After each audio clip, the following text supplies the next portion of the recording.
அண்ணா சுவாமி அழைக்கின்றாரே, நம்ம அண்ணா சுவாமி அழைக்கின்றாரே. மாயன் மயம் ஆன்மீக சகோதர சகோதரிக்கெல்லாம் என்னுடைய அன்பான பணிவான வணக்கத்தை தெரிவித்துக் கொள்கிறேன். மாயன் மயம் உங்கள் நலன் பொருட்டே இறையருளாலும் குருவருளாலும் ஒவ்வொரு தமிழ் மாத சோழி பிரசன பலன்களை எல்லாம் சொல்லி வருகிறேன். அந்த வகையில கன்னி ராசி, கன்னியை பொறுத்த வரைக்கும் உத்திரம் 2-3 நாள், அஸ்தம் சித்திரை 1-2 இந்த மாசி மாதம் ஒரு அருமையான ஒரு சந்தர்ப்பங்க. காரணம் என்னன்னு பாத்தீங்கன்னா, பலம் வாய்ந்த 3 கிரகங்களுடைய பயிற்சியை இந்த 2025 சந்திக்க போகின்றோம். அதுதான் குரு பெயர்ச்சி, ராகு கேது பயிற்சி. இருந்தாலும் கூட சில சற்று அச்சம் கலந்த பயம் கலந்த உணர்வோடு பார்க்கக்கூடிய ஒரு பயிற்சி சனி பயிற்சி. திருக்கணித பிரகாரம் பாத்தீங்கன்னா இந்த இன்னும் ஒரு 40 நாட்கள்ல சனி பயிற்சியை நாம் சந்திக்க போகின்றோம். அப்படிப்பட்ட சூழ்நிலையில இந்த மாசி மாசம் வருகின்ற இந்த பலன் எவ்வாறு இருக்கும் இதை தெரிந்து கொண்டாலே போதும். புயல் வருவதற்கு முன் நம்ம தடுத்தீர்கள், எத்தனை துன்பங்களும் துயரங்களும் வருவதற்கு முன் அதை தாங்குற மனோ திடம் இருந்து விட்டாலே போதும். அந்த மனோ தைரியத்தையும் மனோ திடத்தையும் தரக்கூடிய ஒரு அருமையான சந்தர்ப்பம் இந்த மாசி மாதம். மாயன் மயம் இதை நீங்க தொடர்ந்து சப்ஸ்கிரைப் பண்ணுங்க. ஒரு நம்பிக்கை எனக்கு உண்டு. என் தாய் பிரத்திங்கிறா விஷ்ணுமாயுடைய ஆசை உங்களுக்கு எப்பவும் கிடைக்கும். அந்த வகையில பார்க்கும்போது கன்னியை பொறுத்த வரைக்கும் இந்த மாசி மாதம் எவ்வாறு இருக்கும் என்பதை பார்ப்போம்.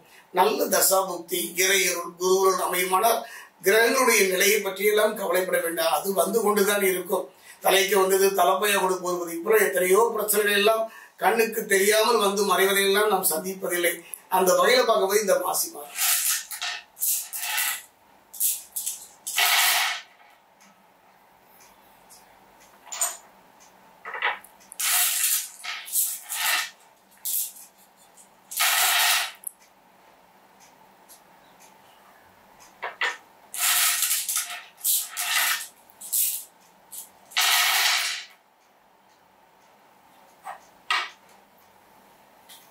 கன்னிராசி ஆன்மீக சகோதர சகோதரி, இந்த மாசி மாதத்தை பொறுத்த வரைக்கும் கிரகங்களுடைய இருப்பை வைத்துதான் சோழி பிரசனம் சொல்ல முடியும். ஏதோ ராஜயோகம் கிட்டும் என்றோ, மணமடையில் நனைவீர்கள் என்றோ, லாட்டரி ஜாக்பாட் கிடைக்கும் என்றோ எல்லாம் ஒரு பொய்யான ஆசை வார்த்தைகளை காட்டுவது சோழி பிரசனத்தின் வேலை அல்ல. அந்த வகையில பார்க்கும் பொழுது உள்ளதை உள்ளபடி சொல்வதுதான் சோழி பிரசனம். அந்த வகையில ஒரு நல்ல ஒரு வாய்ப்பு, ஒரு நல்ல சந்தர்ப்பம், தன்னம்பிக்கை, தைரியத்தோடு கூடிய ஒரு ஊன்றுகோல் மாதிரி தாங்க இந்த சோழி பிரசனம். அந்த வகையில பார்க்கும்போது இந்த மாசி மாதம் கன்னிராசி பொறுத்த வரைக்கும் ராசிநாதன் என்று சொல்லக்கூடிய புதன் விரையாதிபதி சூரியனோடு கூடியிருக்கிறார். இந்த புதனை பொறுத்த வரைக்கும் சூரியனோடு கூடுகிறார். சூரியனோடு அங்கு கும்பத்துல சனியும் இருக்கின்றார்கள். விரயங்கள் கூடுதலாக இருந்தாலும் கூட அந்த விரயங்கள் சுப விரயமாக மாறுகின்ற ஒரு நல்ல மாற்றத்தை செவ்வாய் தரப்போகின்றார். அதை இப்ப பார்க்கலாம். அதே நேரத்தில் எதிர்மறை சிந்தனைகள் அதிகரிக்கும், ஒரு தன்னம்பிக்கை குறையும். ஒரு முயற்சி எடுக்கிறோம், அந்த முயற்சி எவ்வளவு தாங்க நம்ம முயற்சி பண்ணோம், எதுவுமே நடக்கிறது இல்லையே. அந்த முயற்சி திருமணமா இருக்கலாம், தொழிலா இருக்கலாம், எதிர்கால பெற்ற திட்டங்கள் ஒரு விரக்தியான ஒரு சந்தர்ப்ப சூழ்நிலை அமையும். காரணம் என்னன்னா நீங்க இல்லைங்க. அது காரணம் புதன் விரையாதிபதி சூரியனோடு கூடி இருக்கின்ற இந்த ஒரு காலகட்டம். அதனால கொஞ்சம் கவனமா இருக்கு. எதையுமே நீங்க போராடித்தான் முடிக்கின்ற ஒரு சூழ்நிலை உருவாகும். போராடினாலும் இறுதி வெற்றி என்னமோ கன்னி ராசிக்கு தான். கும்பராசியில் சூரியன் சனி சேர்க்கை, ராசிக்கு விரையாதிபதி சூரியன், ரோகாதிபதி சனி, இந்த இரண்டும் இணையும் நேரம் பரிகாரம் செஞ்சுக்கணுங்க. இந்த காலகட்டத்துல சொல்ல வேண்டியது என் கடமை. என்மை சொல்பவங்களை கிராமத்துல சாட்சிக்காரனை விட சண்டைக்காரன் காலில் விட சிறப்பு என்பதை போல இது ஒரு தடவைக்கு 2 தடவை திரும்ப ஒரு தடவை கேட்டுப்பாங்க. நான் சொன்னது எதையும் போராடி முடிக்கிற ஒரு சூழ்நிலை உருவாகும். அதே நேரம் கும்பராசியில சூரியன் சனி சேர்க்கை, ராசிக்கு விரையாதிபதி சூரியன், ரோகாதிபதி சனி, இந்த இரண்டும் இணையும் நேரம் பரிகாரம் செய்து சில மன அமைதியை பெற்றுக் கொள்ளலாம். சிலதெல்லாம் இழந்து விடாமல் பார்த்துக் கொள்வதற்கு பரிகாரம் என்று சொல்வதை விட அந்த இறைவனம் சென்று நிற்பதே ஒரு சிறப்பு தான்.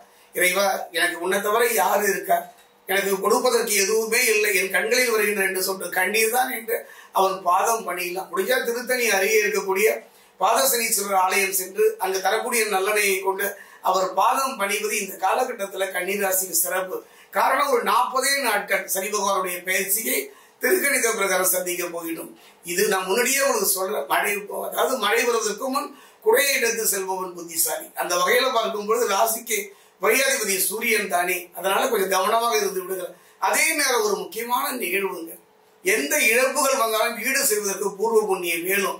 அந்த வகையில ஒரு வருகிறார், துணையாக, நண்பனாக, சகோதரனாக, தெய்வம் போல குருவை போல ஒரு வருகின்றார். அதுதான் செவ்வாய் மாசி 9ஆம் தேதி வக்ர நிவர்த்தி ஆகின்றார். 3, 8 இடங்களுக்கு அதிபதி செவ்வாய் வக்ர நிவர்த்தி ஆகிறார். இந்த இழப்புகளை எல்லாம், இழந்த இழப்புகளை எல்லாம் ஈடு செய்கின்ற ஒரு அருமையான சந்தர்ப்பம். எந்த விரயங்கள் வந்தாலும் அதை ஈடு செய்கின்ற ஒரு சந்தர்ப்பம். எந்த பிரச்சனை வந்தாலும் அதை சந்திக்கின்ற ஒரு மனோதிடம். காரணம் ஒன்னே ஒண்ணுதாங்க, புரிந்து கொள்கின்ற காரகத்தன்மையுடைய செவ்வாய். அந்த இழப்புகளை ஈடு செய்கின்ற புதிய வாய்ப்புகளை எல்லாம் இவர் தருவார். அதே தான் ராசிக்கு 4-7க்கு அதிபதி குரு. என்னை பொறுத்த வரைக்கும் அவர் 2-9க்கு அதிபதி களத்திரகாரகன் சுக்கிரனோடு சேர்க்கை பெறுவதனால ஒரு அருமையான சந்தர்ப்பம். இந்த குரு சுக்கிரன் 2 பேரும் சேர்க்கை பெறுவதனால நல்ல வாய்ப்புகள், தொழில வாழ்க்கையில நல்ல சந்தர்ப்பங்கள், நல்ல வாய்ப்புகள். குறிப்பா சொல்ல போன செவ்வாய் வக்ர நிவர்த்தி ஆகிறதுனால அரசு துறையில இதுவரை எத்தனை முயற்சி பண்ணாலும் ஒரு தோல்வியை சந்தித்தீர்கள். அந்த முயற்சி ஈடு செய்கின்ற வகையில அரசு துறையில ஒரு நல்ல சந்தர்ப்பம், ஒரு நல்ல வேலை, ஒரு நல்ல முயற்சி கிடைப்புக்கான ஒரு அருமையான ஒரு காலகட்டம் இந்த காலகட்டம். அதே நேரத்தில் மாசி 14ஆம் தேதி மீனராசிக்கு செல்லும் புதன் நீச்சம் பெறுகிற ஒரு சூழ்நிலையும் இந்த காலகட்டம் தான். புதன் நீச்சம் பெறுவது எதிர்பாராத நல்ல திருப்பங்களை தரும். அதாவது ஒரு கிரகம் நீச்சம் பெறுவது சிலருக்கு நன்மையை தரலாம், சிலருக்கு கெடுபலனை தரலாம். கன்னிராசியை பொறுத்த வரைக்கும் புதன் நீச்சம் பெறும்போது எதிர்பாராத நல்ல சந்தர்ப்பங்களையும் நல்ல வாய்ப்புகளையும் நல்ல திருப்பங்களையும் உங்களை கொண்டு சேர்க்க போகின்றார். குறிப்பா எதிர்பார்ப்புகள் நிறைவேறுகின்ற ஒரு அருமையான மாதம் இந்த மாசி மாதம் தாங்க. குரு பாக்கியஸ்தானத்துல 3-5 இடங்களை பார்ப்பது ஒரு நல்ல யோக பலன் அளிக்கக்கூடிய இவர் பார்வை கன்னிராசிக்கு மாதி மாதத்துல நல்ல நற்பலனை தரப்போம். இந்த ஒரு பார்வை ஒன்று போதுங்க.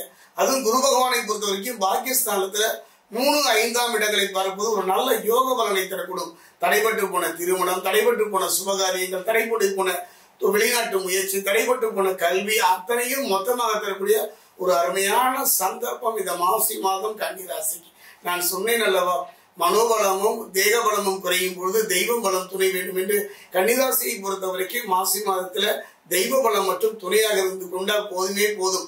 இழந்ததை திரும்ப பெறுவதோடு இழப்பதற்கு எந்த சூழ்நிலையும் வந்து விடாது. ஒரு அருமையான ஒரு மாதம் கன்னிராசிக்கு. நான் சொன்னேன் அல்லவா, பாதசனீஸ்வரர் பாதம் அணிவது கன்னிராசிக்கு இந்த மாதத்தின் நற்பலனை